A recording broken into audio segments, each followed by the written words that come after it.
దేవునికి మహిమ కలుగును కాక. మన ప్రభువును రక్షకుడైన యేసుక్రీస్తు నామంలో అందరికీ వందనములు.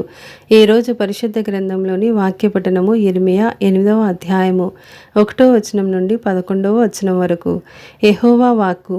ఆ కాలమున శత్రువులు యూదారాజుల ఎముకలను, అధిపతుల ఎముకలను, యాజకుల ఎముకలను, ప్రవక్తల ఎముకలను, యెరూషలేము నివాసుల ఎముకలను సమాధులలో నుండి వెలుపలికి తీసి, వారు ప్రేమించుచు, పూజించుచు, అనుసరించుచు, విచారణ చేయుచు, నమస్కరించుచు వచ్చిన ఆ సూర్య చంద్ర నక్షత్రముల ఎదుట వాటిని పరిచెదరు.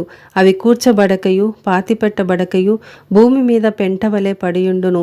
అప్పుడు నేను తోలివేసిన స్థలములన్నిటిలో మిగిలియున్న ఈ చెడ్డ వంశంలో శేషించిన వారందరూ జీవమునకు ప్రతిగా మరణమును కోరుదురు. సైన్యములకు అధిపతియగు యెహోవా వాక్కు ఇదే. మరియు యెహోవా ఇలాగు సెలవిచ్చుచున్నాడని వారితో చెప్పుము. మనుషులు పడి తిరిగి లేవకుందురా? తొలగిపోయిన తరువాత మనుషులు తిరిగి రారా? యెరూషలేము ప్రజలు ఏల విశ్వాసఘాతకులై నిత్యము ద్రోహము చేయుచున్నారు. వారు మోసమును ఆశ్రయము చేసుకుని తిరిగి రామని ఏల చెప్పుచున్నారు. నేను చెవియొగ్గి వారి మాటలు వినియున్నాను. పనికి మాలిన మాటలు వారాడుకొనుచున్నారు.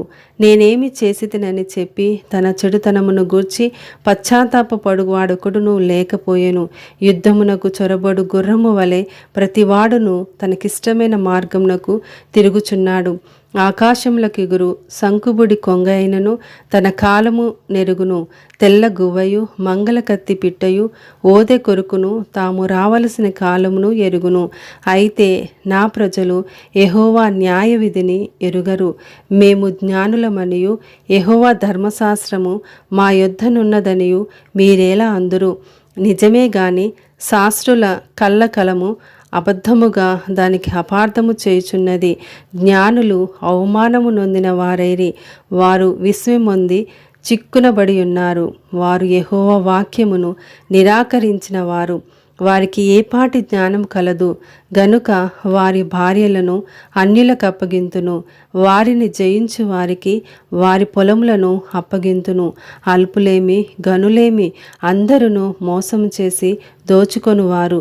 ప్రవక్తలేమి యాజకులేమి అందరును వంచకులు. సమాధానము లేని సమయమున సమాధానము సమాధానము అని వారు చెప్పుచు నా జనుల గాయమును పైపైన మాత్రమే బాగు చేయుదురు. ఆమేన్.